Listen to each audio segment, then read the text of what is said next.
What's up, guys? This is Kephas.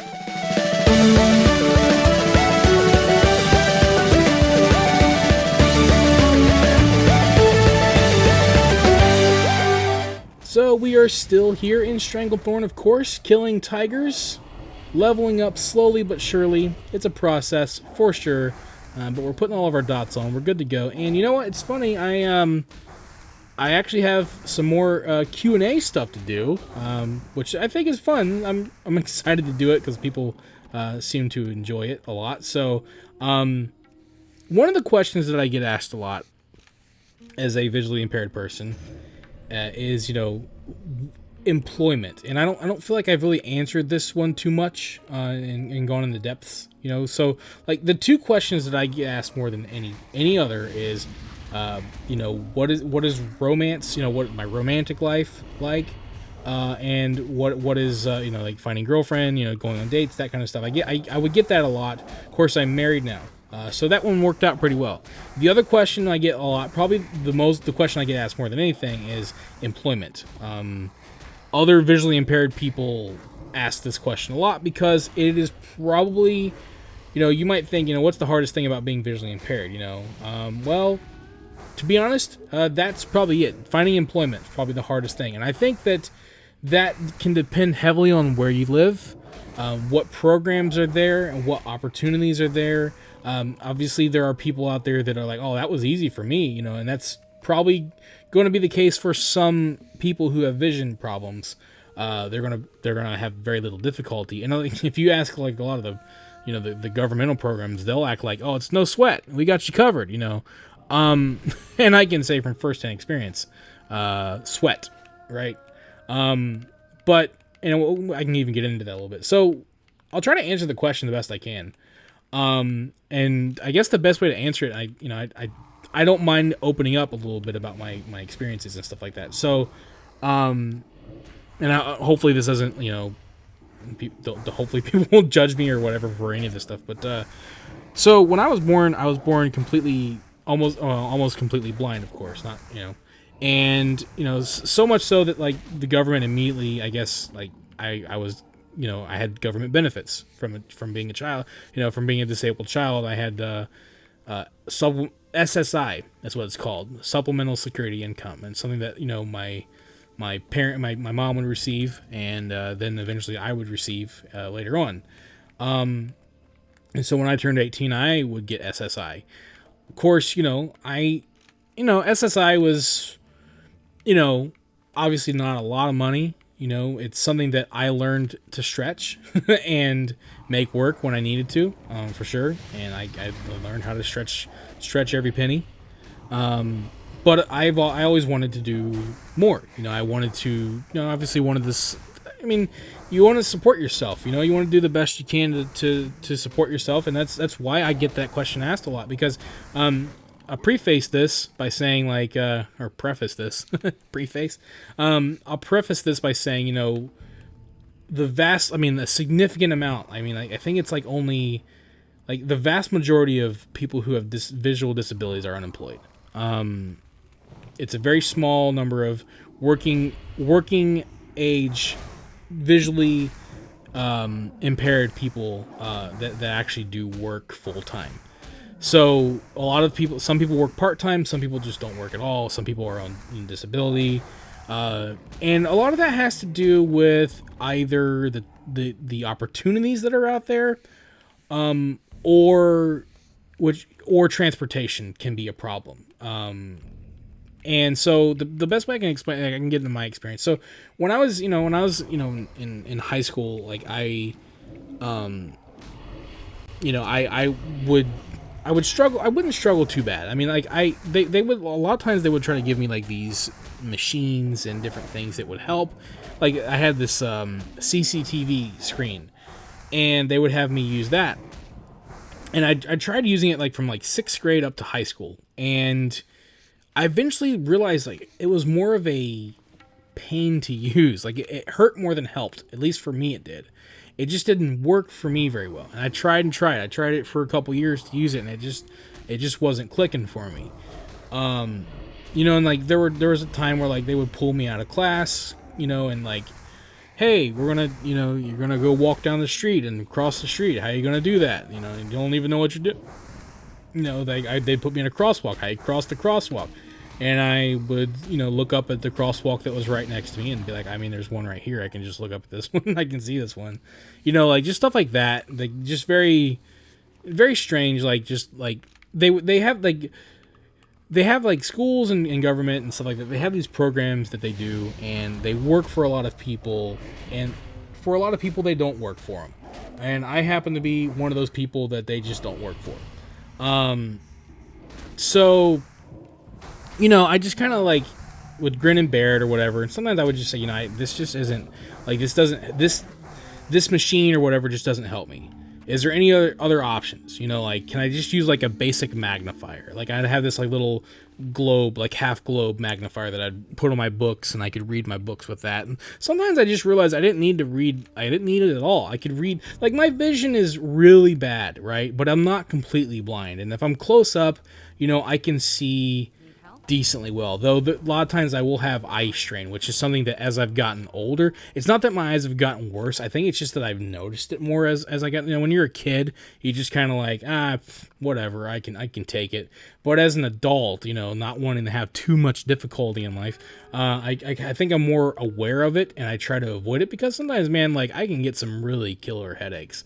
So like just going through school and stuff like that, like I was just like, man, and then trying to figure out what I was going to do. Like when I graduated high school is when things really started to get, really confused, like really tough, because I didn't know what to do.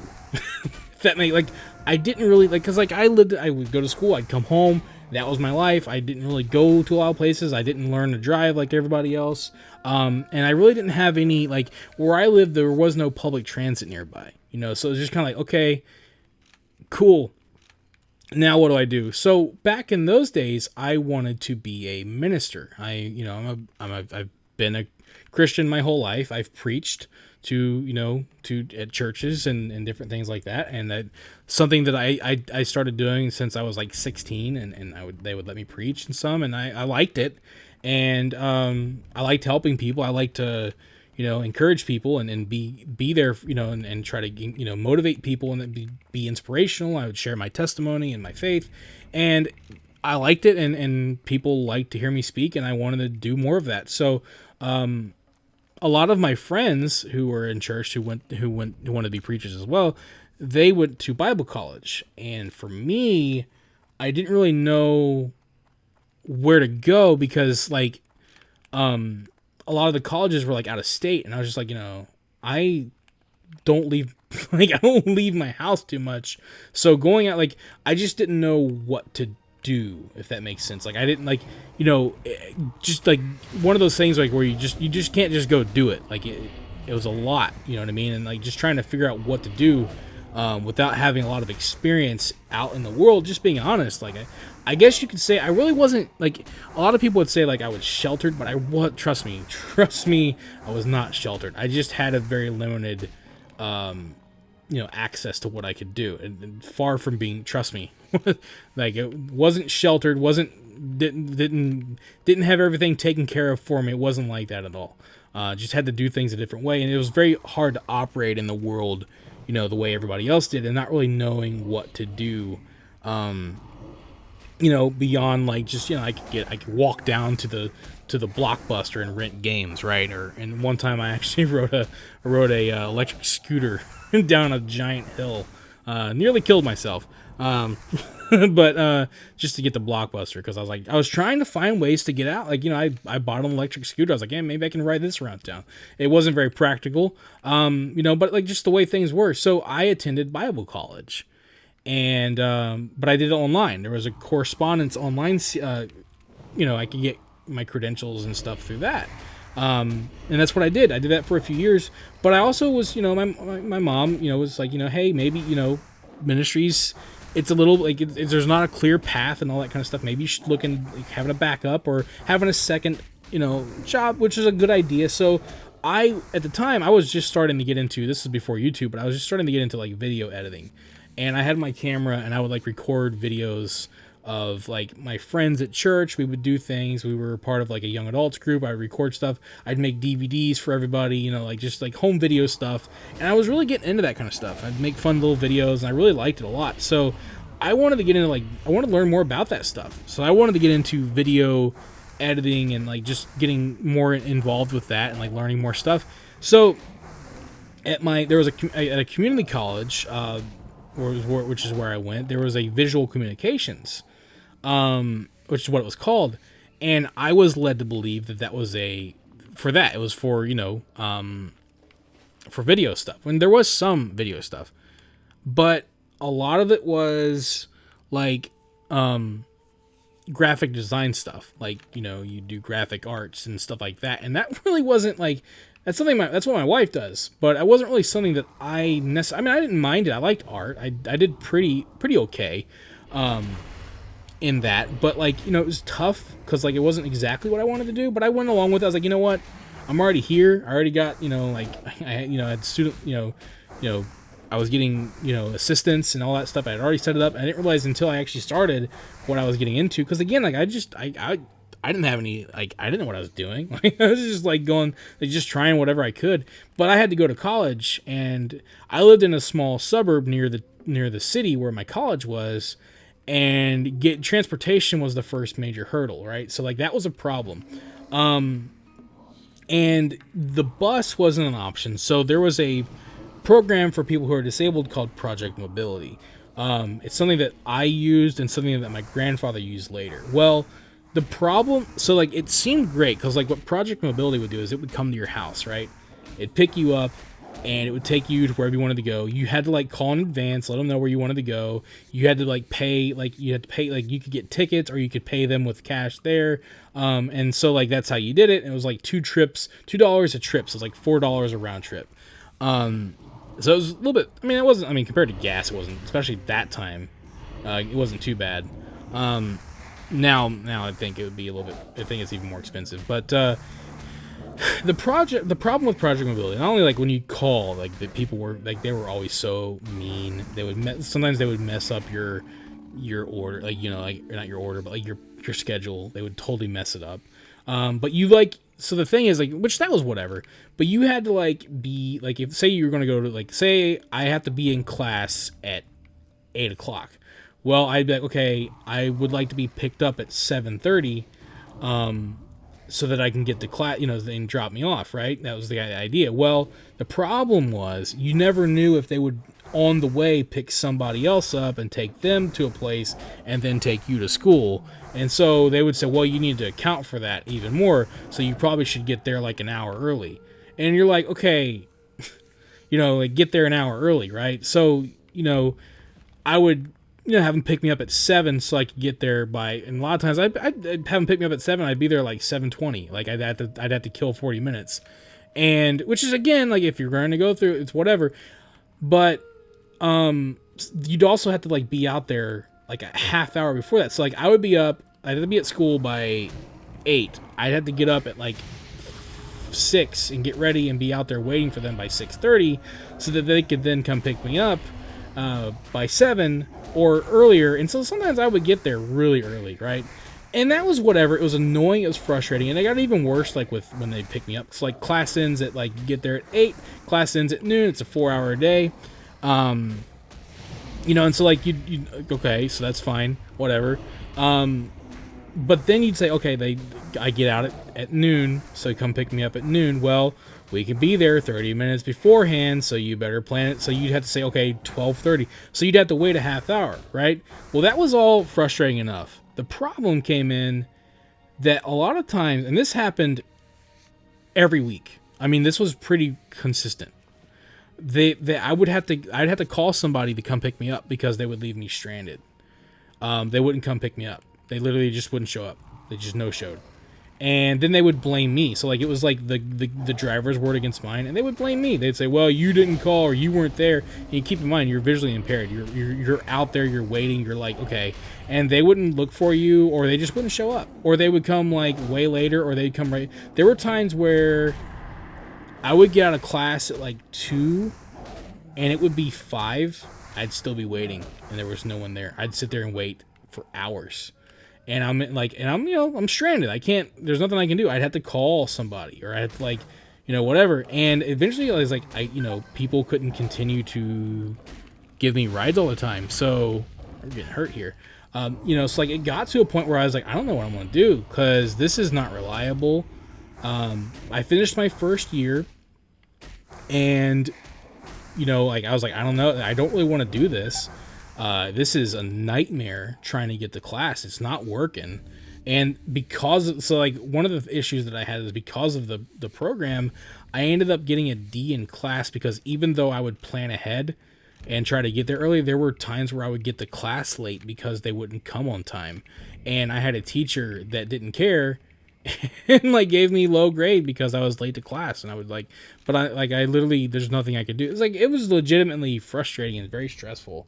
And for the program that I was going in, I was like, this isn't working. I'm just going to go back to the Bible stuff and get that. And that's what I did. I was like, I finished my first year, and then I was just like, whatever. I got a certification in desktop publishing, and call it a day. And then I went back to Bible stuff, and I did finish that one. I ended up getting licensed to ministry and stuff like that. But the problem with that was, I didn't really know where to go from there, and I no one there was no the program that I was in was like, you finish class, you do your schooling, you get your license, but then you have to pay a monthly fee to be licensed through them or whatever. And on top of that, you had to pay your tithe to them. So I would pay my tithe, which was my my SSI, and then they would send me letters in the mail like, your tithing is suspect because it's very low. Are you giving your honest amount? And that would make me mad, because I'm like, look, I'm just I get my disability check, come on, and so I found out about all that kind of stuff later. And then you'd get your license, and there was no hey, here's your openings, for opportunities and stuff like that. There was none of that.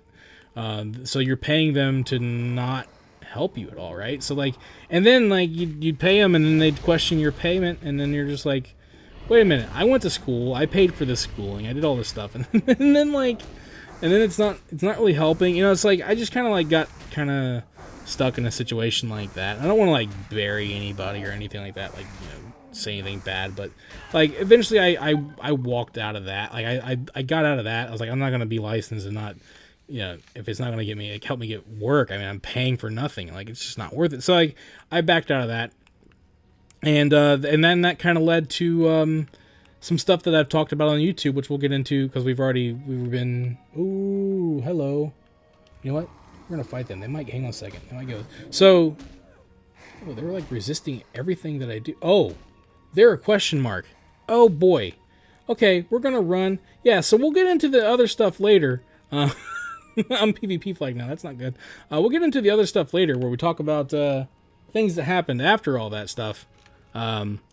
With schooling, but I feel like it was for people that ask about work, it's important. I wanted to get into my schooling experiences and what I've tried to do with that, and and hey, I would love to hear if you're out there, because people ask me this stuff all the time. I'd like to hear from, if you're out there and you're visually impaired, would love to hear your experience, going through school / getting a job, that kind of stuff. I'd love to hear what you guys have to say. But on the next episode, we will get back into it. We'll talk about just the actual job portion and things that I would try to do. So with that being said, I want to end this episode now, because I don't want this to be too long to listen to. That was a lot anyways. So I'm going to kill this tiger. Hopefully I don't die.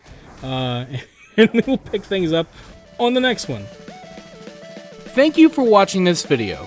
If you enjoyed it, let me know by clicking that like button. And feel free to share it with your friends so they can enjoy it as well. And if you'd like to see more videos, you can subscribe to the channel and click on the bell icon to be notified as soon as new videos are posted. You can also follow me on Facebook, and if you'd like, you can support my work on Patreon.